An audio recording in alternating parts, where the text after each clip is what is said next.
Hello people, this is your channel C A TV. और इस video में हम जो है कंटिन्यू करने वाले हैं जो पुराने जो हमने क्वेश्चंस करे थे वो क्वेश्चन उसी टॉपिक के जो क्वेश्चंस है, वेरियस और नए क्वेश्चंस है वो हम क्वेश्चंस करेंगे, राइट। बेटर अंडरस्टैंडिंग के लिए आपको पुराना वीडियो देखना तो पुराना वीडियो देख लीजिए, बाकी क्वेश्चन के साथ साथ भी जो है इधर कंसेप्ट को तो गो थ्रू करेंगे ही, ठीक है ना। तो स्टार्ट करते बिना किसी देर के कि is it possible for retiring director to continue in his office beyond the date of AGM के बाद भी क्या beyond the date of AGM के बाद भी क्या डायरेक्टर कंटिन्यू रह सकता है। वो AGM which has been adjourn, वो एजीएम जो एडजर्न हो गई थी ड्यू टू डिस्टर्बेंस, वो डिस्टर्बेंस के कारण एडजर्न हो गई थी, ठीक है। मतलब एजीएम हुई तो थी पर डिस्टर्बेंस के कारण एडजर्न हो गई।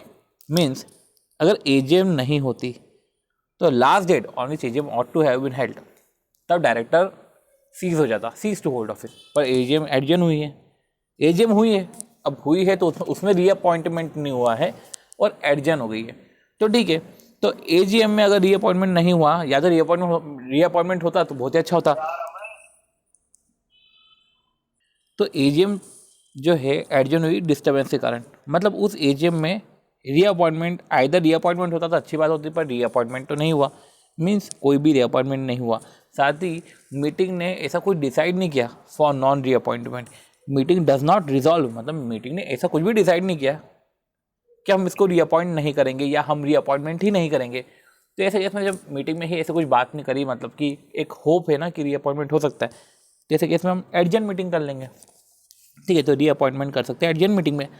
अब रीअपॉइंटमेंट कर सकते हैं एडजर्न मीटिंग में, मतलब कि retiring director continue his office beyond the date of AGM, beyond the date of AGM continue रहेगा ना वो। देखा जाए तो अगर एजीएम में अपॉइंटमेंट नहीं हुआ और मीटिंग में भी इतनी क्लैरिटी नहीं थी फॉर नॉन रीअपॉइंटमेंट, तो एडजर्न एजीएम में बात जाएगी, एडजर्न एजीएम तक बात जाएगी। मतलब कि रिटायरिंग ऑडिटर जो है एजीएम की डेट के बाद भी beyond the date of AGM continue कर रहा है अपना ऑफिस। अब एडजर्न एजीएम में भी यही हुआ नाटक, रीअपॉइंटमेंट होता है तो बहुत ही अच्छी बात है। पर अगर वही है कि नॉन रीअपॉइंटमेंट, ठीक है, अगर ये नॉन रीअपॉइंटमेंट हुआ and meeting does not resolve for non reappointment, तो ऐसे केस में डीम्ड रीअपॉइंटमेंट हो जाएगा। तो ऐसे केस में डीम्ड रीअपॉइंटमेंट हो जाएगा, उसमें फिर आगे एडजर्न एजीएम तक बात जाएगी, मान लिया जाएगा कि भैया डीम्ड रीअपॉइंटमेंट है। बट कुछ 5 केसेस है जहाँ पे डीम्ड रीअपॉइंटमेंट नहीं होता, कुछ एक्सेप्शन है जो हमने पढ़ा था, जिसमें 2 और 3 तो उनकी साइड से था, 2 और 3 उनकी साइड से, मतलब कि डायरेक्टर डिस्क्वालीफाइड है, डायरेक्टर ने अगर एक्सप्रेस कर दिया अपनी अनविलिंगनेस। पहला और चौथा अपनी साइड है। पहला और चौथा ये बोल रहा है कि रिजोल्यूशन पुट एंड लॉस्ट हो गया, या रिजोल्यूशन ही पास नहीं हुआ, रीअपॉइंटमेंट का रिजोल्यूशन ही पास नहीं हुआ, या रिजोल्यूशन पुट एंड लॉस्ट हो गया, तो फिर ठीक है, तो कंटिन्यू नहीं करेगा और कॉन्ट्रावेंशन हुआ है अंडर सेक्शन 162 का। सो इस तरीके से जो है हमने समझा कि कुछ एक्सेप्शंस हैं जहाँ पे डीम्ड रीअपॉइंटमेंट नहीं होगा, बाकी तो डीम्ड रीअपॉइंटमेंट होगा। तो देखते क्या लिखा हुआ है कि continuation of retiring director in the office 152(7) बोलता है अगर वैकेंसी फिल्ड नहीं हुई and the meeting not expressly provide, वही ना, मीटिंग वैकेंसी भी फिल नहीं हुई है, मतलब रीअपॉइंटमेंट नहीं हुआ है, और meeting has not expressly resolve, और मीटिंग में भी क्लैरिटी नहीं है कि not to fill the vacancy, meeting में भी ऐसी कोई बात नहीं करी है, तो ऐसे केस में मीटिंग को एडजर्न करना बेहतर है, मीटिंग को एडजर्न करना बेहतर है, ठीक है। मीटिंग एडजर्न हो जाएगी, तो ऐसे केस में इट फर्दर प्रोवाइडेड, अगर एडजर्न मीटिंग में भी ऐसी सिचुएशन आई, ठीक है, कि वैकेंसी फिल नहीं हुई और मीटिंग में भी कुछ एक्सप्रेसली रिजॉल्व नहीं करा of not to fill the vacancy, तो ऐसे केस में जो है डीम्ड रीअपॉइंटमेंट हो जाएगा, deemed to have been reappointment, यही अपन ने बात करी थी और यही लिखा हुआ है। एक्सेप्शन दे के रखे हैं पूरे 5, ये एक्सेप्शन है।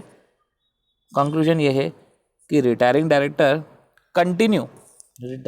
तो कंटिन्यू रह सकता है after the date of AGM, ठीक है। And he shall deem to have been reappointed, अगर एजीएम के डेट पे भी वापस ऐसी सिचुएशन मिली तो deem to have been reappointed हो जाएगा, ठीक है। वही तब होगा जब एडजर्न एजीएम में भी ऐसे ही रहा कि मीटिंग वैकेंसी फिल नहीं हुई और मीटिंग में भी कुछ ऐसा रिजॉल्व नहीं हुआ कि not to fill the vacancy. अब जो अगला क्वेश्चन है ना, ये बहुत अच्छा क्वेश्चन है अगला। ये क्वेश्चन तो पहले काटो, पूरा का पूरा रिपीट ही कर दिया इन्होंने, ठीक है। रही बात आती है अगले क्वेश्चन की, तो अगला क्वेश्चन अच्छा है, अगला क्वेश्चन अच्छा है, पर इसमें जो है 152.6 ये सब तो ठीक है, बट ये 161.1, ये 161.1 आएगा इसमें, ठीक है।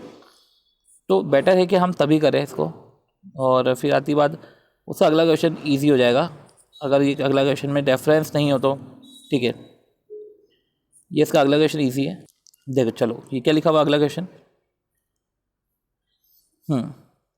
Article of association of XBL limited provided maximum number of director 12।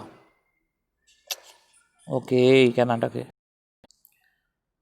हाँ, तो article of association XBL limited provided maximum number of director 12, तो उन्होंने मैक्सिमम नंबर ऑफ डायरेक्टर 12 है आर्टिकल ऑफ एसोसिएशन में, ऐसा बोल के रखा है।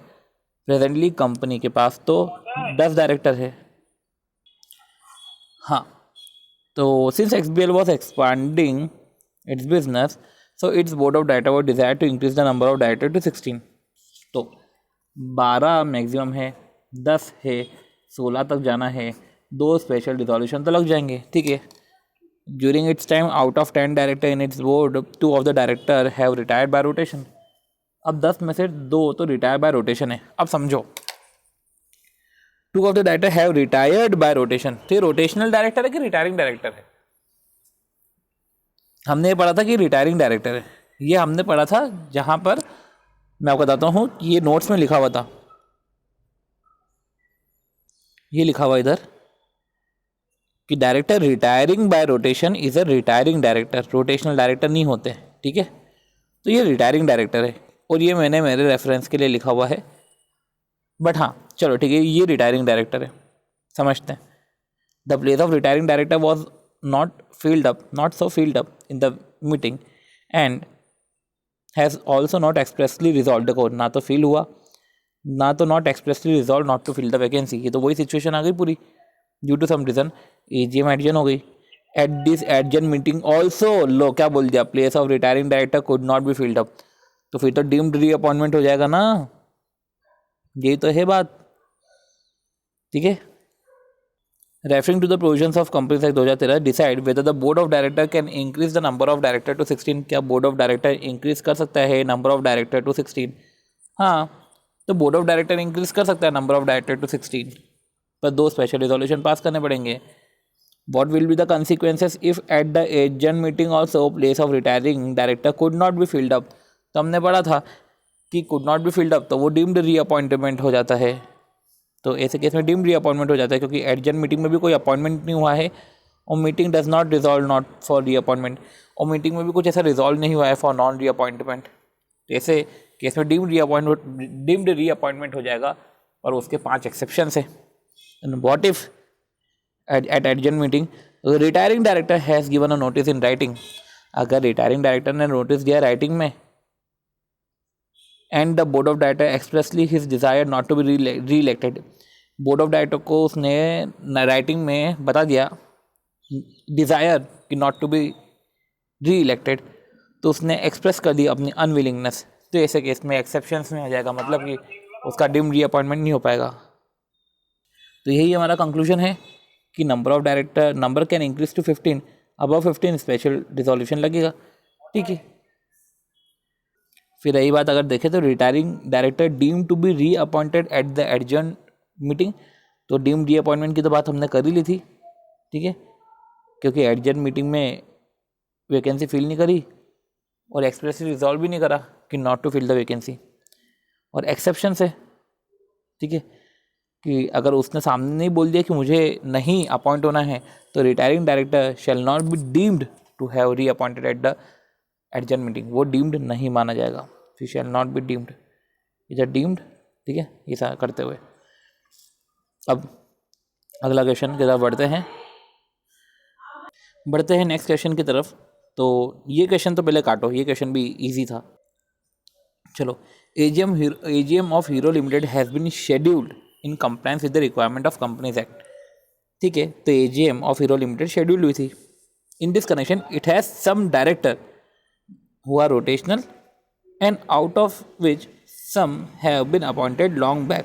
ठीक है, तो कुछ डायरेक्टर रोटेशनल थे और कुछ अपॉइंटेड हुए थे. ठीक है, out of which some appointed long back. अब during decide in this connection, ठीक है, लॉन्ग बैक अपॉइंट हुए थे. Some have been appointed on the same day, और कुछ अपॉइंट हुए थे सेम डे. अब सेम डे है तो वही म्यूचुअल कंसेंट या ड्रॉ ऑफ लॉट्स, पर जो लॉन्ग बैक है वो सबसे पहले रिटायर होंगे. ठीक है, ईजी है. क्या बोला है? Which of the director shall be retire by rotation and which of the director shall be retire by rotation and be eligible for reelection. अब देखो, which of the director shall be retiring by rotation, तो which of the director shall be retiring by rotation and be eligible for reelection. तो अब इसमें ऐसा कुछ तो बोल के नहीं रखा है, तो कौन से डायरेक्टर होंगे जो रिटायरिंग बाय रोटेशन होंगे? जो लॉन्गेस्ट इन ऑफिस है. ठीक है, तो जो लॉन्गेस्ट इन ऑफिस है, देखते हैं क्या है इसमें, क्या बोला है आंसर में. ठीक है, इसको हम देख लेंगे. और in case two director were appointed on the same day, how would you decide the retirement by rotation. तो ऐसे केस में तो भैया जो लॉन्गेस्ट इन दी ऑफिस है वो तो होने से रहा बाय म्यूचुअल कंसेंट, और अगर म्यूचुअल कंसेंट नहीं हो रही है तो by draw of lots. In case meeting could not be decide how the in case meeting could not decide how the vacancy cause a retirement to deal with. जो retirement है उसको कैसे deal करें. मीटिंग में ऐसा कोई decide नहीं हुआ, कोई रीअपॉइंटमेंट नहीं हुआ. इनफैक्ट मीटिंग में भी ऐसा रिजॉल्व नहीं हुआ फॉर नॉन रीअपॉइंटमेंट. तो what shall be the consequences. Consequences क्या, एडजन हो जाएगी मीटिंग, और एडजन मीटिंग में भी सेम ही सिचुएशन हुई तो deemed reappointment. What will be your answer? Assuming that matter could not be decided even at the adjourn meeting. पूरा full fledge question है कि एडजन मीटिंग में भी नहीं हुआ तो डीम्ड रीअपॉइंटमेंट हो जाएगा. उसका एक्सेप्शन है 5. पूरा फुल फ्लैज क्वेश्चन है, पूरा थियोरेटिकल क्वेश्चन है कि 152(6) पहले तो उन्होंने डाल दिया पूरा का पूरा. 152(6) में उन्होंने क्या कर दिया कि 2/3 जो है टोटल नंबर ऑफ डायरेक्टर के वो रोटेशनल है. ठीक है, retirement of director by rotation 1/3 है. ठीक है, नियरेस्ट टू 1/3 अपन बोलते थे रिटायरिंग डायरेक्टर. फिर लॉन्गेस्ट इन दी ऑफिस के हिसाब से जो है रिटायरमेंट होगा. लिखा हुआ है कि इसमें कि director to retire by rotation at every AGM shall be those who have been longest in the office since their last appointment. ठीक है, 152(6) क्या बोल रहा है? हाँ, कि वैकेंसी जो कॉज हुई है रिटायरमेंट ऑफ डायरेक्टर से, तो वो आइदर या तो रिटायरिंग डायरेक्टर ही रीअपॉइंट हो जाएंगे या कोई दूसरा पर्सन होगा तो 160 लग जाएगा. ठीक है, और AGM में ये भी हो सकता है decide not to fill the vacancy. AGM में ये भी डिसाइड हो सकता है not to fill the vacancy. ये भी चीज़ें हो सकती है. ठीक है, और यही बोला गया है कि अगर वैकेंसी में जो है वैकेंसी फिल नहीं हुई मीटिंग में, एंड मीटिंग में भी कुछ एक्सप्रेसली रिजॉल्व नहीं हुआ for not to fill the vacancy, तो मीटिंग जो है वो एडजन हो जाएगी. और अगर वो डेट नेशनल हॉलीडे है तो नेक्स्ट सक्सीडिंग डे रहेगा. और एडजन मीटिंग ऑल्सो. ठीक है, अगर एडजन मीटिंग में भी वैकेंसी जो है फिल नहीं हुई है, एडजन मीटिंग में भी वैकेंसी जो है हमारी फिल नहीं हुई, तो एडजन मीटिंग में भी जो है वैकेंसी फिल नहीं हुई, तो ऐसे केस में जो है retiring director deemed to have been reappointed, तो रिटायरिंग डायरेक्टर जो है वो रीअपॉइंट हो जाएगा क्योंकि एडजन मीटिंग में भी फील नहीं हुआ. पर अनलेस वो 5 सिचुएशन आ जाएगी जो हमारे एक्सेप्शन है. ठीक है, और इस तरीके से ये हमारा क्वेश्चन ओवर होता है. अगला क्वेश्चन भी करने लायक है. ठीक है, पर इसके पहले वाला क्वेश्चन भी काटो, कोई इतना इंपॉर्टेंट नहीं है वो. चलो, अगला क्वेश्चन क्या बोल रहा है कि A and B were appointed as the first director on 4 April in the Sun Glass limited. तो चलो नोट डाउन करो, A और B हमारे फर्स्ट डायरेक्टर है. Thereafter CD appointed as a director on 6 July. ये 4 अप्रैल के हैं. फिर एक आते हैं 6 जुलाई के, तो होते हैं CD और E. CDE director further. फिर FGH were also appointed as director on 7 August. ये 7 अगस्त के हैं. In the AGM of the company held after the above appointment A and B are propose to be retire by rotation and re appointed as director. तो ये retire by rotation हो रहे हैं, ठीक है। तो ठीक है, अब एट द AGM, अब ये पूरी बात हो गई कि फर्स्ट डायरेक्टर को अपॉइंट किया गया है, फिर 6 को भी अपॉइंट हुआ, 4 अप्रैल को भी हुए, 6 को भी हुए, 7 अगस्त को भी हुए, और ए और बी को रिटायर कर रहे हैं। At the AGM resolution for as appointment and re appointment was pass, ठीक है। However resolution of B could not be taken up, तो उसका रीअपॉइंटमेंट हो गया, पर इसका बी का नहीं हुआ, तो एडजन हो जाएगी। मीटिंग एडजन हुई, एडजन मीटिंग में भी रिजोल्यूशन टेकअप नहीं हुआ, और meeting was ended without passing the resolution, और मीटिंग भी एंड हो गई विदाउट पासिंग द रिजोल्यूशन। बिना रिजोल्यूशन पास हुए मीटिंग एंड हो गई, और मीटिंग में कभी रिजॉल्व करने की बात नहीं करी फॉर नॉन रीअपॉइंटमेंट। तो ऐसे केस में डीम्ड रीअपॉइंटमेंट हो जाएगा बी का, तो बी का ए का रीअपॉइंटमेंट हो गया, बी का जो है वो डीम्ड रीअपॉइंटमेंट हो जाएगा। इन the light of the above reference to the relevant provision, whether proposal of retirement by rotation and reappointment of A and B only were sufficient, whether proposal of retirement by rotation and reappointment of A and B only were sufficient। पूछ रहे हैं the proposal for retirement by rotation and reappointment of A and B, तो retirement by rotation का proposal और उनका reappointment sufficient है क्या? Proposal sufficient नहीं, साथ ही साथ स्पेशल आपको रिजोल्यूशन तो पास कराना ही पड़ेगा ना। पर खैर देखते हैं, इसमें आज ये भी थियोरिटिकली आंसर लग रहा है, कुछ ऐसा नहीं होगा कि कंक्लूजन देख रख दिया हो। ओके ओके ओके, क्या लिखा हुआ है? Proposal of retirement by rotation and reappointment only were sufficient. See देखते हैं, चलो ये क्या लिखा हुआ है, इसको नोटिंग करनी पड़ेगी इसकी। फिर बोला गया है कि what will be the status of B as a director in the company, तो स्टेटस क्या होगा, ठीक है समझते हैं। सबसे पहले तो वही बोल दिया कि 152(6) की बात कर दी कि 2/3 जो है of total number of director, ये डायरेक्टर जो होंगे वो रोटेशनल होंगे, ठीक है। और जो है सब्सिक्वेंट एजीएम में 1/3 जो है nearest to 1/3 retire from the office होंगे, और रिटायरमेंट जो होगा लॉन्गेस्ट इन द ऑफिस के बेसिस पे होगा। अब 3 तरीके से रिटायरमेंट को डील कर सकते हैं, या तो फील कर लो in the same AGM by appointing either the retiring director, AGM also decide not to fill, या किसी अदर पर्सन को भी आप अपॉइंट कर सकते हो, ठीक है। तो 3 तरीके से आप डील कर सकते हो, ये बात तो इधर लिखी हुई थी, और ये बात वैसे भी हमने करके भी रखी थी कि रिटायरिंग डायरेक्टर को जो आप इन 3 तरीके से डील कर सकते हो, या तो रीअपॉइंट कर दिया, या तो किसी दूसरे को अपॉइंट किया, या तो आपने किसी को अपॉइंट ही नहीं करा। और ये क्या बोल के रखा है कि जो अगर वैकेंसी क्रिएट हो रही है और अगर आपने कोई रीअपॉइंटमेंट नहीं किया एंड मीटिंग भी एक्सप्रेसली रिजॉल्व हुई for not expressly resolve for not to fill the vacancy, not expressly resolve मतलब कि उतनी क्लियर नहीं थी for not to fill the vacancy, तो ऐसे केस में एक होप बनती है, एडजन हो जाएगी मीटिंग, ठीक है, सेम डे पर next week, same time same place. अब अगर एडजन मीटिंग में भी यही नाटक हुए, ठीक है, कि यही सब हुआ, तो ऐसे केस में डीम्ड रीअपॉइंटमेंट हो जाएगा, deemed to have been reappointed at the adjourn meeting, unless वो 5 सिचुएशन नहीं आती। चलो ये सब तो हमने देख लिया। इन द गिवन केस देखे तो टोटल 8 डायरेक्टर है। ओके, क्वेश्चन में बोल के रखा था कि 8 डायरेक्टर है। ओके हाँ, ये तो अपन ने इतना कैलकुलेशन तो हमको करना था ना, साथ ही साथ हमको ये भी कैलकुलेशन करना ही था कि ABCDEFGH ऐसे करके 8 डायरेक्टर होते हैं, पर 8 डायरेक्टर है तो 8 का निकाले हम 2/3, तो 8 का 2/3 होते हैं 6, ठीक है, और 6 का 1/3 होता है 2, तो 2 रिटायर होंगे, और लॉन्गेस्ट इन द ऑफिस, जो लॉन्गेस्ट इन द ऑफिस है वैसे रिटायरमेंट होगा। तो इधर ये वैसे पूछ रहे हैं कि क्या proposal of retirement of bye rotation and reappointment of A and B only were sufficient, तो हाँ ये सफिशिएंट है। तो eight the AGM resolution for A's retirement and reappointment was passed.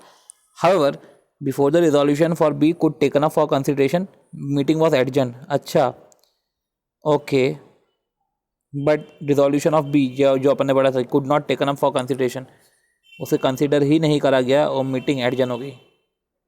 In the adjourn meeting also said resolution could not taken up, meeting was ended, ठीक है, without passing the resolution. तो ऐसे case में जो है deem to B reappointment हो जाएगा, ठीक है। तो ऐसे केस में हमको ये समझना पड़ेगा कि ये वर्ड से हम कन्फ्यूज हुए, whether proposal of retirement by rotation and reappointment of A and B only were sufficient का मतलब क्या होता है। वो ये बोलना चाह रहे हैं कि जो प्रपोजल है फॉर रिटायरमेंट बाय रोटेशन, मतलब कि हमने सही लोगों को रिटायर करा ना, ऐसा कि 2 की ज़रूरत थी हमने 2 ही को करा, तो ये प्रपोजल सही था ना। ऐसा तो नहीं कि हम ज़्यादा को रिटायर कर रहे हैं, ऐसा तो नहीं हम कम को रिटायर कर रहे हैं। तो ये पर्टिकुलर एक्सट्रैक्ट को लिख लेते हैं कि पर्टिकुलर एक्सट्रैक्ट हमने लिख लिया कि whether proposal for retirement by rotation and reappointment of A and B only were sufficient. इसको ही नोट्स में भी इनकॉर्पोरेट कर लिया कि यार हाँ, टोटल नंबर ऑफ डायरेक्टर 8 थे, जो हमारे रिटायरिंग रोटेशनल थे वो 6 थे, रिटायरिंग 2 हो गए हैं, रिटायरमेंट तो LML मेथड से होगा, A and B are longest in the office, has proposal sufficient है, जो भी प्रपोजल भेजा गया है वो सफिशिएंट है। सो इस तरीके से हमारा प्रपोजल जो है वो सफिशिएंट है। अगला question, 2 out of 10 director on the board, 2 out of 10 director on the board of XYZ limited have retired bye rotation, have retired bye rotation मतलब रिटायरिंग डायरेक्टर है। These 2 vacancies or place of retiring director is not filled up and meeting has also not expressly resolved, तो ऐसे case में adjournment हो जाएगा ना, since the AGM could not complete its business it is adjourned to a later date। ठीक है, neither place of retiring director could be filled up at this adjourned meeting, nor did the meeting expressly resolve not to fill the vacancy। तो वही बात आ गई कि adjourn meeting में भी यही सिचुएशन हुई तो डीम्ड रीअपॉइंटमेंट हो जाएगा। Whether in such a situation retiring director shall be deemed to have been reappointed at the adjourn meeting. ठीक है, डीम्ड रीअपॉइंटमेंट तो हाँ सही है, ये सिचुएशन ही है डीम्ड रीअपॉइंटमेंट का। What will be our answer in case at adjourn meeting the resolution for reappointment of this director were lost. अब रिजोल्यूशन ही अगर पुट एंड लॉस्ट हो गया तो ये तो एक्सेप्शंस में आ जाएगा ना, तो ऐसे केस में तो जो है डीम्ड रीअपॉइंटमेंट होगा नहीं अगर रिजोल्यूशन जो है अगर लॉस्ट हो गया तो। Whether such director can continue in case director do not call AGM, whether such director continue in case director do not call the AGM। नहीं, अगर director do not call AGM, देखो ये अंतर है, in case director do not call AGM तो ऐसे case में the last day on which AGM ought to have been held वो देखा जाता है। तो ऐसे केस में देखो तीसरा पढ़ता है, there is no specific provision in the companies act for such a situation. तो ऐसे last date on which AGM ought to have been held and so their office shall be vacated, तो इसका उनका ऑफिस तो फिर उनको vacate करना पड़ता है अगर कॉल नहीं होता, डू नॉट कॉल AGM। तो ये इसके आंसर में भी यही है कि वही प्रोविज़न है कि डायरेक्टर रिटायर हो जाता है और एक्सप्रेसली अगर रिजॉल्व है डायरेक्टर रिटायर हो रहा है, वैकेंसी है एंड कोई रीअपॉइंटमेंट नहीं हुआ है, vacancy is not filled and meeting भी जो है कोई एक्सप्रेसली रिजॉल्व नहीं हुई है, तो ऐसे केस में मीटिंग को एडजन कर दिया जाएगा नेक्स्ट वीक सेम डे, और वो अगर नेशनल हॉलीडे है तो नेक्स्ट सक्सीडिंग डे। और at the adjourn meeting also vacancy को अगर फिल नहीं करा गया है और meeting not expressly resolve for not to fill the vacancy, तो ऐसे केस में जो है डायरेक्टर को retiring director shall be deemed to have reappointed. ठीक है, अनलेस वो जो 5 सिचुएशन है, ठीक है, और अगर वो डायरेक्ट क्या लिखा हुआ है एट दैट मीटिंग मतलब एडजन मीटिंग और at the previous meeting a resolution for the reappointment of such director has been put to the meeting and lost. तो पुट एंड लॉस्ट हो गया है तो बात ही अलग है, या तो सामने वाले ने ही अनविलिंगनेस ओपन कर दी या तो वो डिस्क्वालीफाइड है फ्रॉम रीअपॉइंटमेंट, तो सेकंड और थर्ड तो उसकी तरफ से है। पहला रिजोल्यूशन पुट एंड लॉस्ट है या रिजोल्यूशन पास ही नहीं हुआ, इसमें सिर्फ 3 ही बात करी है जबकि 5 चीज़ें थी। कंक्लूजन ये है कि रिटायरिंग डायरेक्टर तो deemed to have been reappointed है, वो अगर रिजोल्यूशन पुट एंड लॉस्ट हुआ है तो not deemed to have been reappointed होगा, और कोई स्पेसिफिक प्रोविजन नहीं है जो है ऐसे केस में जो last date on which AGM ought to have been held, तब डायरेक्टर को अपना पोजीशन सीज करनी पड़ेगी, सीज टू होल्ड ऑफिस करना पड़ेगा। अगला क्वेश्चन, चलो देखा जाए तो अगला क्वेश्चन थोड़ा सा होगा अच्छा हो सकता है, क्योंकि ये लेटेस्ट क्वेश्चन कुछ ट्रिकी से आ रहे हैं, और ट्रिकी से नहीं पर एटलीस्ट दिमाग लगाने वाले तो आ ही रहे हैं कि इटर्नल लिमिटेड एक होली ओन्ड गवर्नमेंट कंपनी है। इटर्नल लिमिटेड एक होली ओन्ड गवर्नमेंट कंपनी है, consist of 10 director in its board, ठीक है, 10 डायरेक्टर है और उसकी सब्सिडियरी भी, ठीक है, with the subsidiary company Evergreen Limited जिसके 9 डायरेक्टर हैं in the board. Referring to the provisions, number of director liable to retire by rotation, कितने director liable to retire by rotation होंगे? होली ओन में 10 है, subsidiary में evergreen में 9 है, तो रिटायर बाय रोटेशन कितने होंगे इन द इटर्नल लिमिटेड? तो उसमें सिंपल सी बात है, 10 का करो ना 2/3, कितना हो गया 7। देखते हैं 7 है कि नहीं है, 19 थोड़ी ना लेंगे। अब देखते हैं, अब ये गवर्नमेंट कंपनी है, अभी हमने पढ़ा, देखो अगर देखें रोटेशन नॉन रोटेशन में गवर्नमेंट कंपनी पे तो नहीं लगता, पर अनलिस्टेड पे नहीं लगता, लिस्टेड पे तो लगता है। कहीं कुछ बोला कि लिस्टेड है, नहीं बोला, कहीं कुछ नहीं बोले तो ये अनलिस्टेड है, अनलिस्टेड पे तो लगता नहीं है। देखते हैं क्या लिखा हुआ है इसका आंसर।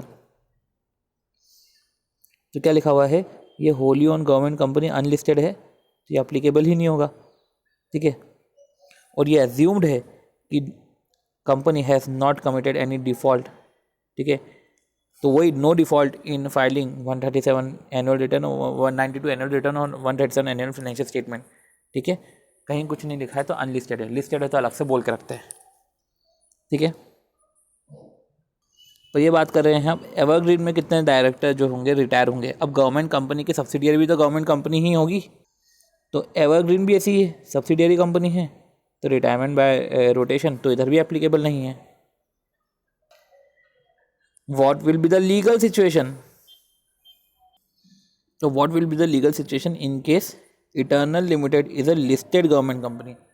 अगर वो लिस्टेड गवर्नमेंट कंपनी है, ओके ये लिस्टेड गवर्नमेंट कंपनी है, तो ध्यान रखना उस पर यह एप्लीकेबल होता है, ठीक है।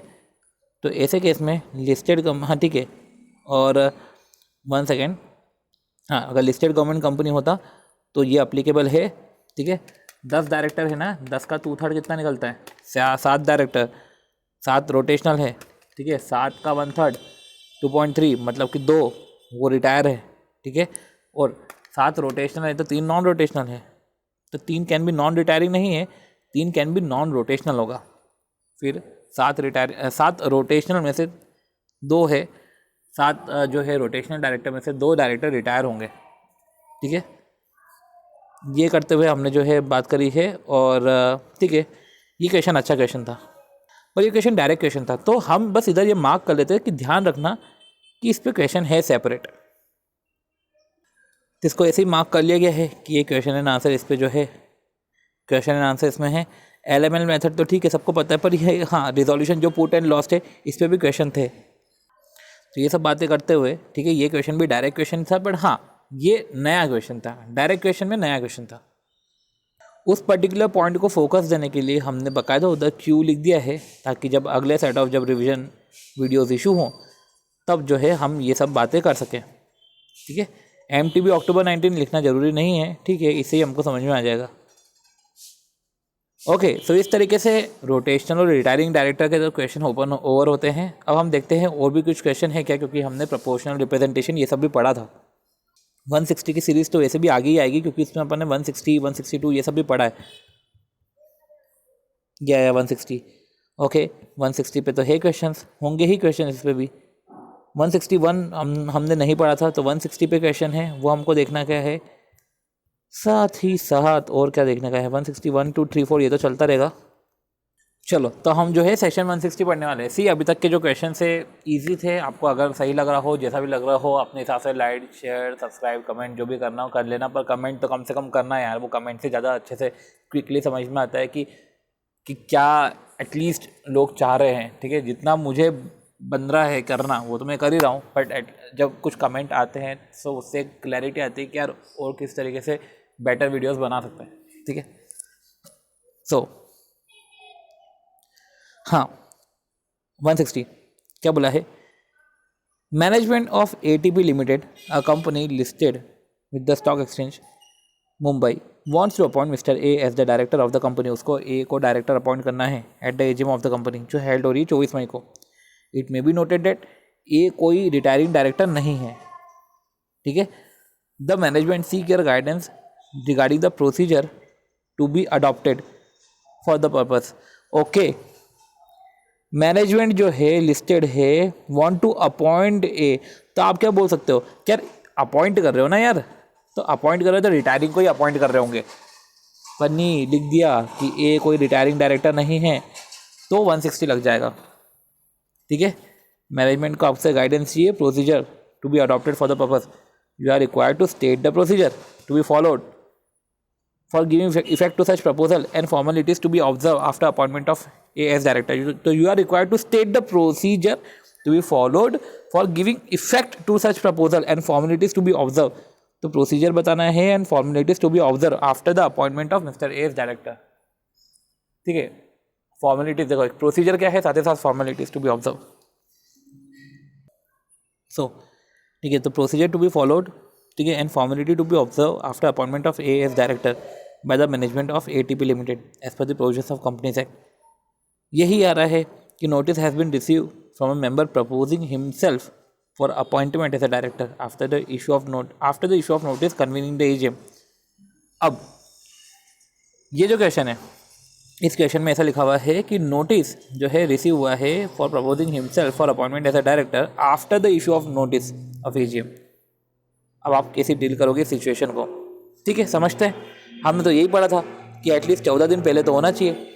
अगर AGM की नोटिस से बाद ही आ रहा है, ठीक है, तब क्या करेंगे? चलो सिचुएशन देखते. पूरी प्रोसीजर जो है नोट्स में इनकॉर्पोरेट करके रखिए. कुछ एडिशन होगा, हम एडिशन को देख लेंगे. ठीक है, एक बार पढ़ते हैं क्या लिखा हुआ है कि since the 160 of the companies act, person who is not retiring director, ठीक है, जो रिटायरिंग डायरेक्टर नहीं है उस पर एप्लीकेबल होता है. साथ ही साथ हमने इसको भी इधर भी लिख के रखा था. Shall be eligible for appointment to the office of a director at the AGM if he or some member intending to propose him as director. या अगर वो ही आ रहा हो तो, या कुछ मेंबर इंटेंड, ठीक है, मेंबर या तो वही आ रहा है, उसका कैंडिडेचर दे रहा है, या member of any other person, मतलब मेंबर जो है उसका कैंडिडेचर दे रहे हैं for appointment. Following requirement need to be comply, कि नोटिस राइटिंग में होना चाहिए, ठीक है, जहाँ पे वो अपना कैंडिडेचर दे. ठीक है, और रजिस्टर्ड ऑफिस में लेफ्ट एट द, ठीक है, जो नोटिस है, ठीक है, तो signifying his candidature as director as the case may be the intention of such member to propose him as a candidate for that office has to be left at the registered office of the company. Company को submit करना है left at registered office of the company, not less than 14 days before the AGM, before the meeting. Along with notice 1 lakh का deposit भी रख देना, जो हमने बात करी ही थी, ये 1 लाख का डिपॉजिट. ठीक है, और सच हायर अमाउंट एज में भी प्रिस्क्राइब. कंपनी इन्फॉर्म करेगी मेंबर को, वही कैंडिडेचर का हमने बात करी थी, कैंडिडेचर को इन्फॉर्म करेगी, कैंडिडेचर का इन्फॉर्म करेगी इन सच मैनर एज में प्रिस्क्राइब. फिर manner in which company shall inform its member of the candidature of a person for the office of director. Accordingly company shall at least 7 days before general meeting inform करेगी member को. ये सब हमने पढ़ा of candidature. तो कैसे inform करेगी? ये जो इन्फॉर्मेशन है ये इंडिविजुअल नोटिस से होगा, ठीक है, या तो इलेक्ट्रॉनिक मोड से होगा. ठीक है, चलिए, इंडिविजुअल नोटिस से होगा तो नोटिस इलेक्ट्रॉनिक मोड से हो सकता है या हैंड रिटन हो सकता है. ठीक है, तो इलेक्ट्रॉनिक मोड से होगा अगर ईमेल एड्रेस जो है दे के रखा हो तो. ठीक है, ईमेल एड्रेस अगर दे के रखा हो तो, और अगर ईमेल एड्रेस नहीं दे के रखा है तो in writing to all other members. And साथ ही साथ ये तो करेंगे ही करेंगे. ठीक है, तो पोहे में अपन ने पढ़ा था कि ईमेल एड्रेस अगर इन्फॉर्म्ड है तो ऐसे केस में ईमेल एड्रेस तो चलेगा ही चलेगा, पर कभी ईमेल एड्रेस इन्फॉर्म नहीं है तो उस सिचुएशन में जो है हम राइटिंग में इन्फॉर्म करेंगे. और साथ ही साथ जो है वो कैंडिडेचर का जो नोटिस है वो वेबसाइट ऑफ द कंपनी में भी बता देंगे, disclose in the website of the company, जो हमने बात करी. It shall not necessary to serve individual notice upon the member aforesaid. अगर कंपनी एडवर्टाइज, अच्छा, नोटिस या advertisement, if the company advertises such candidature not less than 7 days before the meeting at least one vernacular newspaper in the principal vernacular language of the district in which the registered office of the company is situated. तो सबसे पहले इसको लिख लेते हैं कि या तो इंडिविजुअल सर्व करने की ज़रूरत नहीं है अगर तो नोटिस या एडवर्टीजमेंट. तो ठीक है, एडवर्टीजमेंट कर देंगे in the vernacular newspaper in the principal vernacular language, और साथ ही साथ सर्कुलेट कर देंगे उस डिस्ट्रिक्ट में, और एटलीस्ट 1 इंग्लिश लैंग्वेज में इन द इंग्लिश न्यूज़पेपर जो सर्कुलेट हो रहा है उस डिस्ट्रिक्ट में. सो ऐसा कुछ खास नहीं था, सब कुछ इन्फॉर्म था, सब कुछ डायरेक्ट क्वेश्चन था. तो इस तरीके से जो है हमने ये समझा है.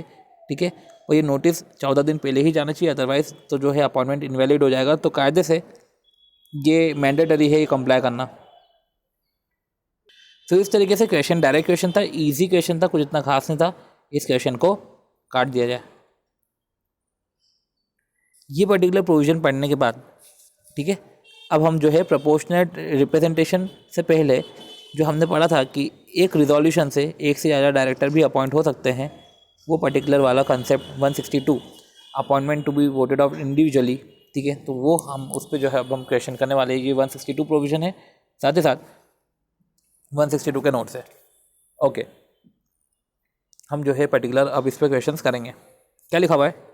इन ABC लिमिटेड, सो क्या लिखा हुआ है? इन ABC limited 3 director were appointed, the item was included in the agenda for AGM। तो 3 डायरेक्टर को अपॉइंट किया गया था ABC लिमिटेड में। Item was included in the agenda for AGM schedule on 30 September under the category ordinary business, ठीक है। All the 3 person are proposed by the board of director were elected as director of the company by passing single resolution। उसी single resolution में तीनों को appoint कर दिया। सी ABC limited में 3 director appoint हुए हैं, आइटम को एजेंडा में दे के रखा है, ऑर्डिनरी बिजनेस का वाला एजेंडा है, ठीक है। सारे 3 पर्सन जो है वो इलेक्ट हुए हैं as a director by passing single resolution. तो सारे 3 डायरेक्टर को सिंगल रिजोल्यूशन से जो है, सारे 3 डायरेक्टर को सिंगल रिजोल्यूशन से अपॉइंट किया गया है, ठीक है, इलेक्ट करा गया है। All the 3 person was proposed by board of director. तो एज प्रपोज जो भी प्रपोज करके रखा था आर वर इलेक्टेड, वो elected as director of the company by passing single resolution, avoiding the repetition multiplicity of resolution.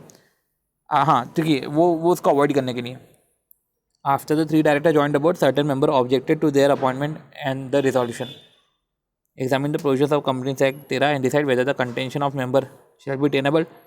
तो tenable तो है ही, आपने 3 डायरेक्टर को अपॉइंट करा है, AGM में एजेंडा डाला है ऑर्डिनरी बिजनेस का और आपने उसको अपॉइंट कर दिया, ठीक है। तो जो बोर्ड ऑफ डायरेक्टर ने प्रपोज करा था आपने अपॉइंट कर दिया, तो आपने वो कंडीशन तो सेटिस्फाई करी ही नहीं जो हमने समझी थी कि पहली कंडीशन रिजोल्यूशन फॉर ऑथराइजेशन, यहाँ पे आपको no vote cast against such resolution. साथ ही साथ फिर बोर्ड प्रपोज करेगा, फिर अपॉइंटमेंट कर देते, चलता, कोई दिक्कत ही नहीं थी। तो ऐसा तो करे ही नहीं, ठीक है। तो मेंबर का कंटेंशन टेनेबल है and whether both the appointment of director and whether the both the appointment of director and the single resolution passed at company's AGM shall be void। तो whether the contention क्या tenable है, क्या contention tenable है and whether the appointment void है क्या, तो हाँ void हो जाएगा सबसे पहले, हाँ void हो जाएगा at the end। समझ लेते हैं प्रोविजंस को कैसे ड्राफ्टिंग करिए। सेक्शन 162 यही बोला गया है कि जनरल मीटिंग में जो है a motion for appointment of 2 और मोर डायरेक्टर, ठीक है, of a company bye single resolution shell not be moved. तो जो मोशन है फॉर अपॉइंटमेंट वो मूव नहीं होगा, ठीक है, अनलेस, जब तक, ठीक है, first has been agreed to at the meeting without any vote been cast against it. तो पहले ऐसा एग्रीमेंट हो रिजोल्यूशन फॉर ऑथराइजेशन कि भैया पहले ऑथराइज कर रहे हैं और no vote cast against it. अब resolution moved in contravention shall be void. अब इसका कॉन्ट्रावेंशन कर रहे हो जैसे कि इसमें रिजोल्यूशन वॉइड हो जाएगा। एंड वेदर और not objection was taken when it was moved, whether और not any objection was taken when it was moved. भले ही उस समय मेंबर का ऑब्जेक्शन लिया हो नहीं लिया हो, resolution moved in contravention shall be void whether और नॉट ऑब्जेक्शन वॉज टेकन। तो भले ही उस टाइम मेंबर ने ऑब्जेक्ट नहीं करा, बाद में ऑब्जेक्ट करा, पर जो भी है कॉन्ट्रावेंशन में तो वॉइड है। इस एक्सट्रैक्ट को हम लिख लेंगे। इन द प्रेजेंट केस भी ऐसा ही है, कंटेंशन मेंबर का टेनेबल है जो है और रिजोल्यूशन जो है वो वॉइड है। तो यही बात है कि रिजोल्यूशन मूव्ड इन कॉन्ट्रावेंशन वो वॉइड होगा, वेदर और नॉट जो है ऑब्जेक्शन, तो रिजोल्यूशन जो मूव करा है इन कॉन्ट्रावेंशन वॉइड होगा, वेदर और नॉट ऑब्जेक्शन वॉज टेकन, भले ऑब्जेक्शन लिया हो या नहीं लिया हो, जो भी हो, when it was moved. Okay, तो ये क्वेश्चन भी काटो, इतना कुछ खास नहीं था इस क्वेश्चन में भी, राइट, कट करो। अगला question, XYZ company limited in its AGM appointed all its director by passing 1 single resolution. ये क्या बात हुई? No objection was made to the resolution, कोई ऑब्जेक्शन ही नहीं था।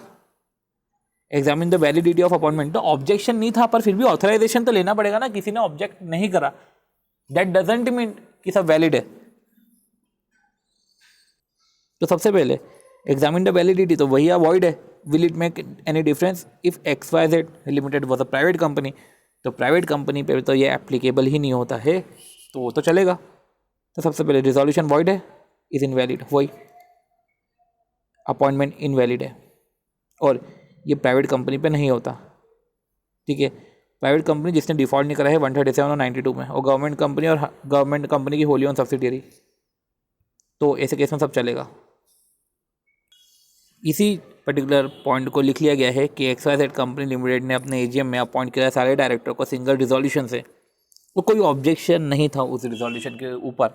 इसका मतलब ये नहीं है कि रिजोल्यूशन वैलिड है, क्योंकि आपको ऑथराइजेशन तो लेना ही पड़ता है। साथ ही साथ रिजोल्यूशन ऑफ अपॉइंटमेंट पास होता है, जिसमें बोर्ड प्रपोज करता है और मेंबर अपॉइंट करता है। प्राइवेट कंपनी 100% गवर्नमेंट कंपनी और गवर्नमेंट कंपनी की होली ऑन सब्सिडियरी को नहीं लगता। 137-92 तो सबके साथ ही अटैच है, तो वो तो आपको समझना ही पड़ेगा कि 137-92 do not committed any default under section 137 in filing of annual financial statement और फर्निशिंग ऑफ एनुअल रिटर्न। तो क्वेश्चन ऐसा कुछ खास नहीं था, इस क्वेश्चन को भी कट करा जाए। ओके, अगला question. Mister Bond and mister James were appointed as director of a James Bond limited at the AGM held on 30 September. ये AGM हुई थी 30 सितंबर को, वो भी सिंगल रिजोल्यूशन से अपॉइंटमेंट हुआ है, ठीक है। State the relevant provisions of the company act 2013 and identify is it possible to appoint the above director by single resolution. क्या पॉसिबल है कि मैं अबव डायरेक्टर को अपॉइंट करूँ सिंगल रिजोल्यूशन से? हाँ, पॉसिबल तो है, पर वो 2 कंडीशन सेटिस्फाई करनी पड़ेगी, ठीक है। तो सबसे पहले ये आप इस टाइप का जो है अपॉइंटमेंट कर सकते हो, पर 2 कंडीशन सेटिस्फाई करनी पड़ेगी। अगर रिजोल्यूशन कॉन्ट्रावेंशन में हुआ है तो वॉइड हो जाएगा, ठीक है। तो इसमें क्या लिखा हुआ है कि सिंगल रिजोल्यूशन से अपॉइंट कर लिया गया है। अब कर लिया गया है, तब ये क्वेश्चन में ये नहीं बोल के रखा है कि उन्होंने कंडीशन कंप्लाई करी है कि नहीं करी है। Is it possible to appoint about director? तो ऐसे केस में फिर अबाउट डायरेक्टर को सिंगल रिजोल्यूशन से थोड़ी ना अपॉइंट कर सकते हैं। अपॉइंट करने के लिए आपको बाकायदा रिजोल्यूशन फॉर ऑथराइजेशन पास कराना था, देन फिर रिजोल्यूशन फॉर अपॉइंटमेंट होता। अगर एक ही रिजोल्यूशन से आपको 2 डायरेक्टर अपॉइंट करने हैं, तो proposal to move such a motion, इस टाइप के motion have been first agreed to at the meeting. तो मीटिंग में एग्रीड होना चाहिए सबसे पहले उस रिस्पेक्ट में, without any vote cast against it. Resolution अगर कॉन्ट्रावेंशन में कर रहे हो तो वॉइड होगा, तो रिजोल्यूशन कॉन्ट्रावेंशन में तो वॉइड है, ठीक है। वेदर और नॉट ऑब्जेक्शन उस पर लिया गया है, नहीं लिया गया है, जो भी है, तो 162 का तो कंप्लायंस आपको करना पड़ेगा। तो यही जो सिंपल सी चीज़ें थी, इसको जो है लिख लिया गया है, ठीक है। तो ये तो सब रिजोल्यूशन फॉर ऑथराइजेशन और रिजोल्यूशन फॉर अपॉइंटमेंट की हमने बात कर ली है, और इस तरीके से हमने जो है इस टॉपिक पे, इस पर्टिकुलर सेक्शन पे जो हमको अमेंड करना था, हमने वो अमेंड भी कर दिया है। साथ ही साथ जो क्वेश्चन सारे काट दिए हैं, कुछ इतना कुछ खास क्वेश्चन थे नहीं है। आती है बात नंबर ऑफ़ डायरेक्टरशिप के क्वेश्चंस पे। नंबर ऑफ़ डायरेक्टरशिप में आपको याद हो तो हमने पढ़ा था कि 20 डायरेक्टर होते हैं और जिसमें से 10 पब्लिक कंपनी है, ये सब चीज़ें पढ़ी थी। अब इस पर जो है हमको क्वेश्चंस करने के, क्या लिखा हुआ है कि एक्सेल लिमिटेड एक लिस्टेड कंपनी है जिसका टर्नओवर 60 करोड़ का है। In financial year 18-19 company appoint mister R as the women director on March 2019। ठीक है, अपॉइंट तो कर सकते हैं। अब R is already director in 12 company. अब वो जो आर है ना, वो 12 कंपनीज इंक्लूडिंग 10 पब्लिक कंपनी, अब ये भी लिस्टेड कंपनी है। तो evaluate in the light of given fact validity, तो अपॉइंटमेंट वैलिड नहीं है ना। 10 पब्लिक कंपनी पहले से ही है, 12 कंपनी में डायरेक्टर है, पर 10 तो पब्लिक कंपनी पहले से ही है। तो आर लिमिटेड में अगर आर जो है पब्लिक में अपॉइंट हो रही है तो 11 पब्लिक कंपनी हो जाएगी, तो अपॉइंटमेंट वैलिड नहीं है। देख लेते हैं, इज़ नॉट वैलिड क्योंकि ऑलरेडी 10 में है। ठीक है, देख लेते हैं इसके आंसर में क्या है। वही नंबर ऑफ डायरेक्टरशिप का कि 165 ठीक है, डायरेक्टरशिप इंक्लूडिंग अल्टरनेट डायरेक्टरशिप, और साथ ही साथ 20 कंपनीज़ में है, जिसमें से maximum number of public companies not exceed 10, वो 10 होगी। और जो प्राइवेट कंपनी है, जो पब्लिक कंपनी की होल्डिंग है सब्सिडियरी, वो डीम्ड पब्लिक कंपनी हो जाएगी। तो प्राइवेट कंपनीज जो होल्डिंग सब्सिडियरी है पब्लिक की, तो वो डीम्ड पब्लिक कंपनी है। इन द प्रेजेंट केस पूरा बता दिया। ठीक है, इन दिस केस, तो ऐसे केस में क्या बोला है कि अगर 11 पब्लिक कंपनी हो रही है तो ऐसे केस में she can choose between the companies in which she wish to continue to hold office. तो उसके पास चॉइस है बिटवीन द कंपनी, जहाँ पे उसको she wish to continue to hold office and resign from office as director in other remaining companies, जैसे कि इसमें रिजाइन कर दे अदर रिमेनिंग कंपनी से, to maintain the limit to maintain उसको करनी पड़ेगी। चलो खास नहीं था क्वेश्चन, काटो। ओके अगला क्वेश्चन देखते हैं क्या लिखा हुआ है। Mister influential is a director in 19 companies out of which 10 are public और नो प्राइवेट है, being appointed as director of another company name expensive remedies limited. अब ये 11 हो जाएगी ना, तो restriction on the number of directorship पूछा है to be held by individual whether he can accept the new appointment, नहीं वो एक्सेप्ट नहीं कर सकता है। ऐसे केस में चॉइस है, या तो वो दूसरी कंपनी से डायरेक्टर है या इसमें डायरेक्टर है। अगर इसमें डायरेक्टर है तो दूसरी कंपनी से उसको वेकेट करना पड़ेगा, ठीक है। तो उसको ऐसे केस में उसको रिजाइन करना पड़ेगा ऑफिस से, ठीक है। तो यही दिखा हुआ है, देखते हैं इसमें क्या लिखा हुआ है कि कंपनीज, ठीक है ओके। और साथ ही साथ जो है, हाँ देखो कंक्लूजन में, इन्फ्लुएंशियल जो ऑलरेडी डायरेक्टर है 10 पब्लिक कंपनी में can not accept the new appointment as director in one more public company. What are the companies to be excluded for the purpose of calculating the ceiling limit? अब कौन कौन सी company exclude होगी for the purpose of calculating ceiling limit, तो हमने बात करी थी, ठीक है। तो देखो पब्लिक कंपनी में जो है डॉर्मेंट पब्लिक कंपनी आती है, सेक्शन 8 कंपनी से एक्सक्लूड है। बाकी 20 में तो सेक्शन 8 कंपनी और डॉर्मेंट कंपनी दोनों नहीं आती, ठीक है। तो company excluded for the purpose of calculating the ceiling limit, तो क्या बोल के रखा है, कौन कौन सी कंपनी एक्सक्लूड है। एक्सप्लेनेशन 1 में क्या बोल के रखा है, provided for reckoning the limit of public company in which person can be appointed as director, directorship in the private company, वो प्राइवेट कंपनी जो इधर होल्डिंग या सब्सिडियरी है ऑफ पब्लिक कंपनी और subsidiary of a public company shall be included, तो वो private company तो include रहेगी। साथ ही साथ explanation 2 to 165(1), रेकग्निंग the limit of 20 companies, directorship in dormant company shall not be included, तो डायरेक्टरशिप इन डॉर्मेंट कंपनी को तो इंक्लूड नहीं करेंगे, सही है। और साथ ही साथ 165(1) बोल रहा है shall not apply to section 8 company which has not committed any default, तो ये सेक्शन 8 कंपनी पे भी एप्लीकेबल नहीं है। पर हमको ये लिखना पड़ेगा कि 20 कंपनीज जो है उसमें डॉर्मेंट कंपनी इंक्लूड नहीं है, ठीक है। तो 20 कंपनीज में इंक्लूड नहीं है पर 10 में तो इंक्लूड है ना। साथ ही साथ सेक्शन 8 कंपनी भी जो है इंक्लूड नहीं है, पर वो तो 10 में भी इंक्लूड नहीं है। डॉर्मेंट पब्लिक कंपनी इंक्लूड होगी जो है पब्लिक कंपनी में जो है वो इंक्लूड होगी डॉर्मेंट कंपनी, अदरवाइज सेक्शन 8 तो दोनों में नहीं है। डॉर्मेंट कंपनी 20 में नहीं है, 10 में है। और प्राइवेट कंपनी की जो बातचीत है वो भी एक बार देख लेंगे कि public company include deem public company, मतलब वो प्राइवेट कंपनी जो होल्डिंग सब्सिडियरी है पब्लिक कंपनी की। तो ठीक है, इतना कुछ खास नहीं था ये भी, ओके। तो यही है कि सेक्शन दे के रखा है, प्रोविजन सेक्शन दे के रखा है, in the given case answer दे के रखा है। चलो अगला जो क्वेश्चन है उसमें भी 165 की बातें हो रही है, राइट, ओके। चलो क्या है, Raj is the director in 10 public limited company as on 30 July and continues to be so till 26 September. 26 तक ऐसा है। 26 तक ऐसा क्यों है, क्योंकि the following companies appoint mister Raj as a director at their respective AGM. The following company appoint mister Raj as a director, तो following company ने अपॉइंट किया है mister Raj as a director. So तो 26 तक ऐसा है, the following companies appointed mister Raj as a director at their respective AGM. तो see राज जो है 10 पब्लिक लिमिटेड में है, ठीक है। साथ ही साथ जो है वो ये कंटिन्यू रहेगा। अब 27 सितंबर को वो MLP लिमिटेड में अपॉइंट हुआ, तो नहीं हो सकता, ठीक है। एजीएम हेल्ड ऑन 25 सितंबर, वो प्राइवेट लिमिटेड में अपॉइंट हुआ है, तो प्राइवेट लिमिटेड में वो अपॉइंट हो सकता है, ठीक है। तो प्राइवेट में अपॉइंट हो सकता है, MLP में अपॉइंट नहीं हो सकता क्योंकि वो 10 में तो पहले ही सही है ना, और KMC में भी नहीं हो सकता। तो पहले में नहीं हो सकता, तीसरे में नहीं हो सकता, दूसरे में तो हो सकता है। देख लेते हैं। You are required to state with reference to the relevant provisions the options available to Mr. Raj in respect of accepting and non-accepting the appointment. बात करें तो assuming that there is no change in the existing status of directorship, ठीक है, मतलब कि वो जो चल रही है 10 में जो है वो तो है ही, तो उसमें तो कोई चेंज नहीं है, ठीक है। तो आफ्टर 26 अपॉइंटमेंट इन MLP और KMC is not proper in total number of companies in which R become a director exists, and in this case either he can choose between the companies in which he wish to continue।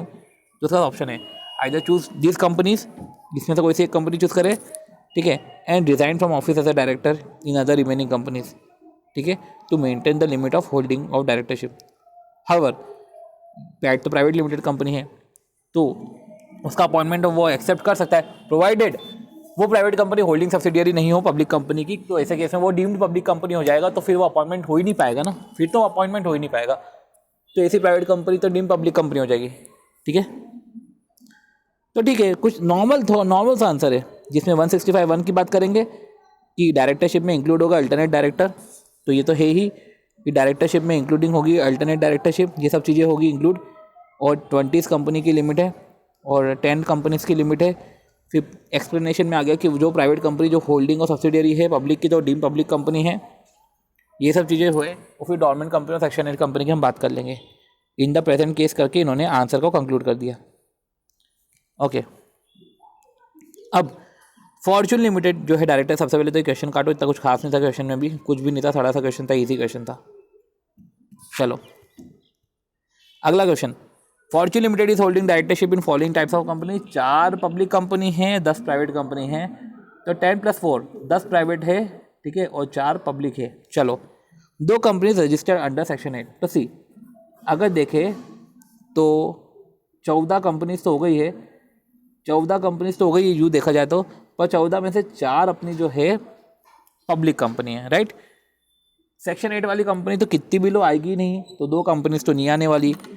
Further को Fortune को further receive हुआ offer from 7 public company, 7 public company से हुआ, तो कैसे होगा, 6 private company से आया है तो 7 पब्लिक कंपनी से होगा। तो अगर 7 में से एक बार ये तरीका है कि 7 में से 6 को चूज़ कर ले, 7 में से 6 को चूज़ करा तो भी अगर हम समझे तो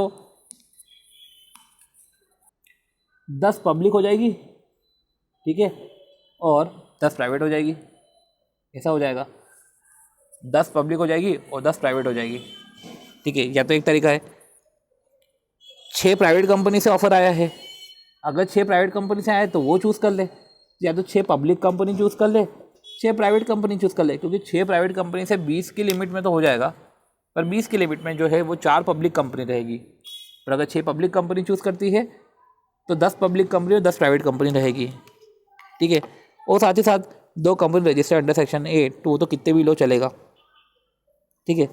ही wants to take up maximum permissible directorship, his order of reference, उसने ऑर्डर ऑफ रेफरेंस बोल दिया कि पब्लिक कंपनी को अगर पहले आता है तो पब्लिक कंपनी को पहले चूज़ करेंगे, तो बेटर है कि 6 पब्लिक कंपनी को चूज़ कर ले, ठीक है। तो वही बात है, कंक्लूजन में यही है। बाकी सब तो वही 165(1) की बात कर दी है, मैक्सिमम 20 कंपनीज है, साथ ही साथ जो है पब्लिक कंपनी मैक्सिमम 10 है। फिर एक्सप्लेनेशन की बात कर दी कि जो प्राइवेट कंपनी होल्डिंग सब्सिडियरी है वो डीम पब्लिक कंपनी है, फिर वो सेक्शन 8 कंपनी पे एप्लीकेबल नहीं होता, ठीक है। अब वही है कि 6 पब्लिक कंपनी होगी तो maximum number of public company 10 हो जाएगी, ठीक है। और नो मोर प्राइवेट कंपनी फिर नहीं ले पाएंगे। क्या लिखा हुआ है कि ऑर्डर ऑफ रेफरेंस में अगर उसने पब्लिक कंपनी ले ली, 7 में से 6 ले ली, तो no more private company as is total holding has already reach the maximum permissible limit. तो और बाकी जब सेक्शन 8 कंपनी की बात आती है तो कोई रिस्ट्रिक्शन है ही नहीं, कितना भी लो अपॉइंटमेंट करो, क्योंकि सेक्शन 8 को तो काउंट ही नहीं करते। सो इस तरीके से ये हमने ओवर करा है, कुछ खास नहीं था। काटो इस क्वेश्चन को। आती बात अगले क्वेश्चन की, the referring to the provisions of companies act examine the validity. Brown limited जिसका टर्नओवर 60 करोड़ है in the financial year appoint किया है रोज को वुमेन डायरेक्टर ऑन 1 मार्च 2019।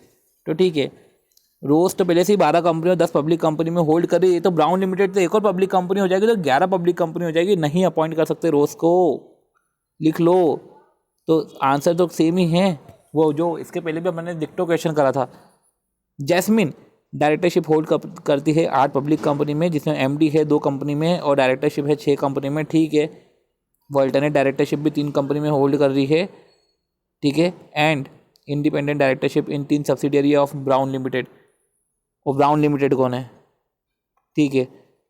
तो इंडिपेंडेंट डायरेक्टर भी तो टोटल नंबर ऑफ डायरेक्टर में आते हैं कि नहीं आते? आते ही होंगे, सभी आते हैं। तो अगर 8 पब्लिक कंपनी है, एमडी है 2 कंपनी में, कोई दिक्कत नहीं है, हमको कोई लेना देना नहीं। 8 पब्लिक कंपनी है, ठीक है, एमडी 2 कंपनी में है और 6 कंपनी में डायरेक्टरशिप है, ठीक है, 8 कंपनी है। अल्टरनेट डायरेक्टरशिप है तो 8 के बाद 3 11, और इंडिपेंडेंट डायरेक्टर है 3 में तो 14। ये तो ज़्यादा हो जाएगा ना, तो ऐसे केस में 10 में ही कर सकते ज़्यादा से ज़्यादा, समझते हैं। अब समझो इधर क्या बोलने आया कि यार 8 पब्लिक कंपनी है, 8 पब्लिक कंपनी है, 3 में अल्टरनेट डायरेक्टर है और 3 कंपनी और है, तो मैंने 14 बोल दिया। 14 बोल दिया इस तरीके से बोला मैंने कि 14 की 14 पब्लिक कंपनी। एक बार चेक तो कर ले कि 14 की 14 पब्लिक कंपनी है क्या। देखो 8 पब्लिक कंपनी तो बोल के रखा है, 3 जो है 3 में अल्टरनेट डायरेक्टरशिप है, तो 3 पब्लिक कंपनी बोल के रखी है क्या। हो सकता है 3 प्राइवेट कंपनी हो, और इंडिपेंडेंट डायरेक्टर है 3 सब्सिडियरी ऑफ ब्राउन लिमिटेड, तो वो तो पब्लिक कंपनी ही होगी ना। और चलो अगर सब्सिडियरी कभी कल को प्राइवेट कंपनी ही निकल गई, तो प्राइवेट कंपनी तो पब्लिक कंपनी की सब्सिडियरी है, तो वो डिम पब्लिक कंपनी हो जाएगा। तो ऐसे केस में तो अगर हम, हो सकता है कि अल्टरनेट डायरेक्टरशिप में हम उसको 3 ही माने, वो अल्टरनेट डायरेक्टरशिप 3 है, सॉरी, हम उसको प्राइवेट कंपनी माने, तो ऐसे केस में 11 पब्लिक कंपनी हो रही है और 3 प्राइवेट कंपनी हो रही है, तो टोटल मिला के 4 ही हो रही है, तो कोई दिक्कत ही नहीं है, ठीक है, करो जितना अपॉइंटमेंट करना है, ठीक है। पर 11 पब्लिक कंपनी है तो वो तो इनवैलिड हो जाएगा उधर से, पर 3 अल्टरनेट डायरेक्टरशिप तो होल्ड कर सकते हैं। सो देख लेते हैं कि प्रेजेंट केस में जो है जास्मिन होल्ड करी डायरेक्टरशिप 8 पब्लिक कंपनी में, जिसमें एमडी है 2 में और डायरेक्टरशिप है 6 में, ठीक है। इन एडिशन जो है अल्टरनेट डायरेक्टरशिप है 3 कंपनी में, और इंडिपेंडेंट डायरेक्टरशिप है जो सब्सिडियरी है ब्राउन लिमिटेड की। तो जैस्मिन ऑलरेडी होल्ड डायरेक्टरशिप इन 8 पब्लिक कंपनी, अल्टरनेट डायरेक्टरशिप इन 3 कंपनी, और एज्यूम करा है कि ये तीनों की तीनों कंपनी प्राइवेट है, और इंडिपेंडेंट डायरेक्टरशिप तो है ही 3 पब्लिक कंपनी में। तो कंक्लूजन ये है कि total holding directorship of miss Jasmine public company तो 11 हो गई, इनवैलिड है। She can choose between the companies in which she wish to continue to hold. तो इधर she can choose between the company, या तो चूज़ कर ले, ठीक है, तो वो चूज़ ही कर ले, बेटर है कि वो चूज़ करे बिटवीन द कंपनीज कि किस में उसको डायरेक्ट अपॉइंट होना है, और फिर रिज़ाइन करे from the remaining office, resigning from the remaining companies to maintain the limit, ठीक है। तो इस तरीके से जो है हमने डायरेक्टरशिप की लिमिट हम मेंटेन करके रख सकते हैं। इस पर्टिकुलर क्वेश्चन को ना बेटर है कि लिख ही लो, क्योंकि इसमें 3 अल्टरनेट डायरेक्टरशिप ये एज्यूम करा है प्राइवेट कंपनी, और ये हो सकता है प्राइवेट कंपनी, क्योंकि स्पेसिफिकली नहीं बोल के रखा था कि 3 कंपनी पब्लिक कंपनी है, तो इसके आप मान नहीं सकते एकदम से। ओके, तो अब हमारा जो अगला क्वेश्चन है वो ये है कि जो आर है वो डायरेक्टरशिप होल्ड करता है 10 पब्लिक कंपनी में और 11 प्राइवेट कंपनीज में, जो 31/5/19 को, ठीक है, तो 31/5/19। अब ये टोटल 21 हो रहे हैं। One of the above private company is a dormant company. अब वो डोरमेंट प्राइवेट कंपनी है। अब डोरमेंट कंपनी है तो वो दोनों में नहीं आएगा। डोरमेंट पब्लिक कंपनी 10 में आता है, पर डोरमेंट प्राइवेट कंपनी तो दोनों में नहीं आएगा। तो ऐसे केस में हम बोल सकते हैं कि लिमिट में ही है सब कुछ। Apart from the dormant company on 30/6, apart from dormant company on 30/6, मतलब कि बोल सकते हैं कि 1 महीने बाद a private company in which R is holding directorship has become subsidiary of public company. Okay, तो 30/6 को पब्लिक कंपनी हो गई वो प्राइवेट कंपनी। अब क्या करें, ठीक है। In the light of the provisions of companies act examine and decide validity of holding directorship, ठीक है। तब क्या करें, with reference to number of directorship as on 31/3/15 and as on 30/6/2019। तो 31/5/2019 को तो सब कुछ सही था, 6 में गड़बड़ हो गई है 1 महीने बाद। देख लेते हैं क्या बोलना चाह रहे हैं इसमें। तो directorship holding on 31/5/19 is valid, however directorship holding on 30/6/19 is invalid, ठीक है। और रही बात whether a company has power to specify any lesser number of company के पास पावर है to specify lesser number of companies, ठीक है। तो क्या वो लेसर नंबर ऑफ कंपनीज को स्पेसिफाई कर सकती है क्या। तो हाँ, member of a company by special resolution specify lesser number of companies in which director of the company may act as a director. Special resolution से होगा जो भी होगा। ये दोनों पॉइंट इधर लिखे हुए नहीं थे, ये शायद लेटेस्ट ही क्वेश्चन होगा। देखो नवंबर 19 न्यू सिलेबस, ये लेटेस्ट क्वेश्चन ही था, ठीक है। तो डायरेक्टरशिप जो है हम डेट टू डेट देखेंगे, और डायरेक्टरशिप की जो लिमिट है वो मेंटेन होना चाहिए on all dates, all time ये लिमिट मेंटेन होनी चाहिए। ओके, तो डायरेक्टरशिप लिमिट जो होती है वो मेंटेन होनी चाहिए, सारे ऑल टाइम मेंटेन होनी चाहिए, और डायरेक्टरशिप की लिमिट को रिड्यूस कर सकते हैं बाय स्पेशल रिजोल्यूशन। तो ठीक है, ये एक नया पॉइंट था जो हमको पढ़ने में आया, ठीक है। तो कॉन्ट्रावेंशन में 5,000 से 25,000 तक की पेनल्टी, ये सब हमने देख ली। अब रही बात आती है ड्यूटीज़ ऑफ डायरेक्टर की। तो अच्छा क्वेश्चन ये भी था कि एक्स को अपॉइंट किया है as a director for life, ठीक है, फॉर आर्टिकल ऑफ, ठीक है, by article of association of private company. Article also empowered X to appoint a successor. तो एक्स ने वाई को अपॉइंट किया सक्सेसर, तो एक्स ने अपॉइंट किया वाई को to succeed him after his death. क्या जी एक्स को सक्सीड कर सकता है? हाँ, तो जी एक्स को सक्सीड कर सकता है, क्योंकि ये कोई असाइनमेंट ऑफ ऑफिस नहीं है, ठीक है। क्योंकि 166 क्या बोलता है कि director shall not assign his office, वो अपने ऑफिस को असाइन नहीं कर सकता। तो डायरेक्टर जीते जी अपना ऑफिस किसी को असाइन नहीं कर सकता, मतलब कि उसका ऑफिस वो किसी को दे नहीं सकता। उसके मरने के बाद अगर सक्सेसर आ रहा है तो वो मरा है, पहले मरा है, मतलब कि वो डायरेक्टर नहीं था, उसका ऑफिस सीज हो गया, ठीक है, ऑफिस नहीं था उसका, फिर किसी ने दूसरे ने लिया है, तो ये कोई असाइनमेंट नहीं है। तो इन द प्रेजेंट केस, ठीक है, इन द प्रेजेंट केस, ठीक है, appointment of successor can not be consider as assignment, क्योंकि बोला ना हिज ऑफिस, उसके ऑफिस को वो असाइन नहीं कर सकता। जब उसकी डेथ हो गई है तो फिर तब उसका ऑफिस नहीं था ना, तो फिर तो कोई दूसरा पॉइंट हो सकता है, तो ये कोई असाइनमेंट नहीं है, तो जी कैन सक्सीड। तो इस तरीके से छोटा सा क्वेश्चन था ये। फिर बात आती है 167 की, हमने वेकेशन के सारे क्वेश्चन कर लिए थे। अब जो है क्वेश्चंस हमको रेजिग्नेशन के करने हैं क्वेश्चंस, ठीक है। अब हम रेजिग्नेशन के क्वेश्चन को करते हैं। रेजिग्नेशन ऑफ डायरेक्टर पे जो क्वेश्चन है वही सारे क्वेश्चन हमको, जो ये आखिरी सेक्शन है, ठीक है, उसके बाद ये वीडियो ओवर हो जाएगा। इनफैक्ट अब जो है नए सेट ऑफ रिविजन वीडियो आ जाएंगे फिर। चलो, क्या है कि company has in its article of association provided for appointment of not less than 2/3 of total number of director of its director according to the principle of proportional representation. Okay, one second. Company has in its AOA provided for appointment of not less than 2/3, 2/3 से कम नहीं होना चाहिए, 2/3 या उससे ज़्यादा, ठीक है, of the total number of director according to the principle of proportional representation, ठीक है, वैसे होगा। अब ये आर्टिकल ऑफ एसोसिएशन में बोल के रखा है।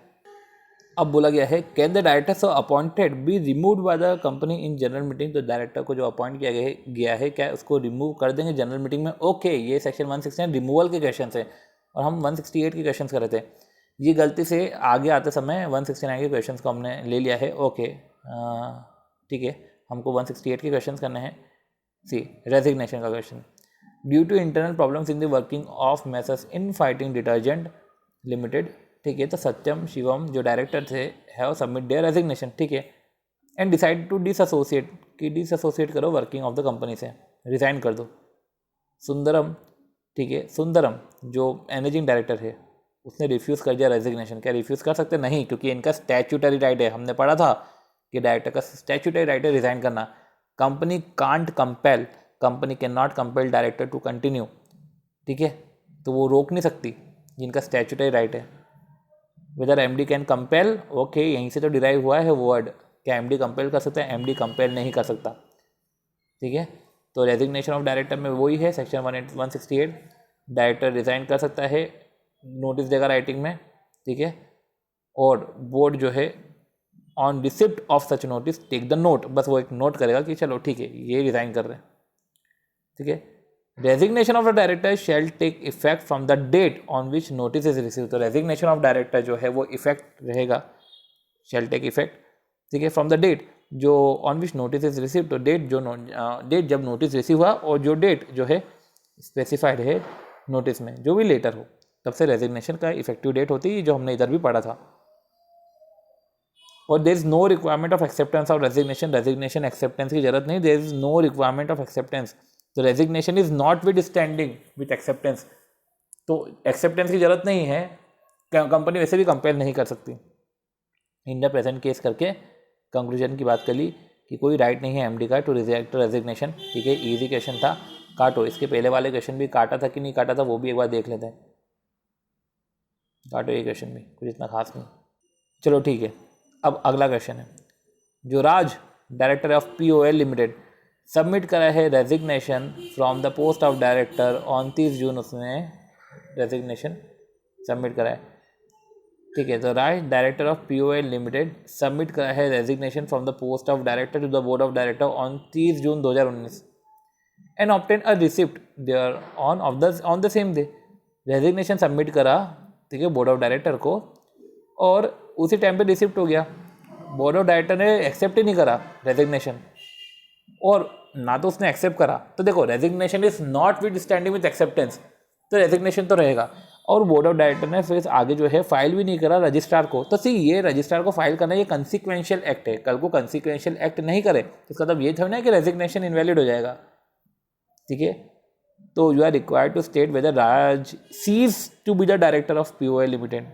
तो सीज टू बी डायरेक्टर अगर है तो कब, तो सीज टू बी डायरेक्टर तो हो जाएगा, और कब, जब नोटिस जब उसको नोटिस रिसीव हुआ, या नोटिस में जब डेट देके रखी है, विच एवर इज लेटर, ये लेटर है, जो नोटिस में अगर डेट बाद की देके रखी है तो बाद में रिजाइन होगा।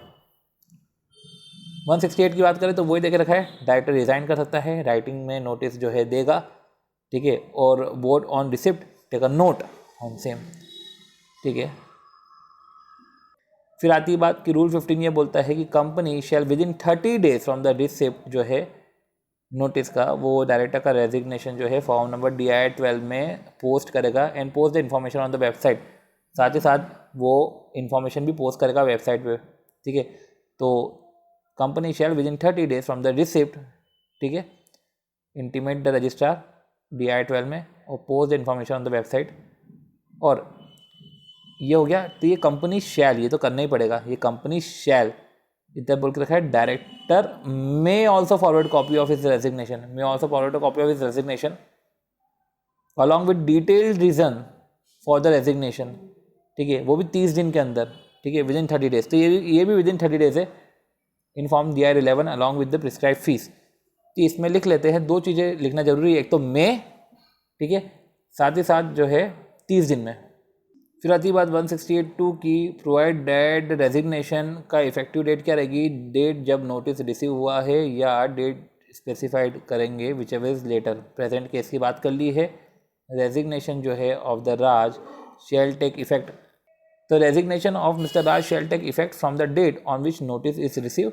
तो रेजिग्नेशन जो है वो इफेक्टिव तब होगा जब नोटिस रिसीव होगा, ठीक है, और द डेट जो नोटिस में स्पेसिफाइड है, जो भी लेटर है। ठीक है, तो इवन इफ कंपनी फेल हो गई है तो वो तो वैसे भी कंसिक्वेंशियल एक्ट है ना, तो कंसिक्वेंशियल एक्ट से रेजिग्नेशन इनवैलिड नहीं हो जाता। ठीक है, आती बात अगले क्वेश्चन की, तो उसका अगला क्वेश्चन ये हमारा लास्ट क्वेश्चन होगा।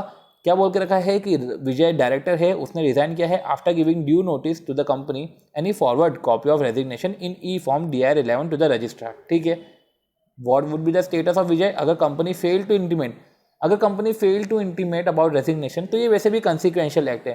कंसिक्वेंशियल एक्ट पे रेजिग्नेशन डिपेंड नहीं होता है।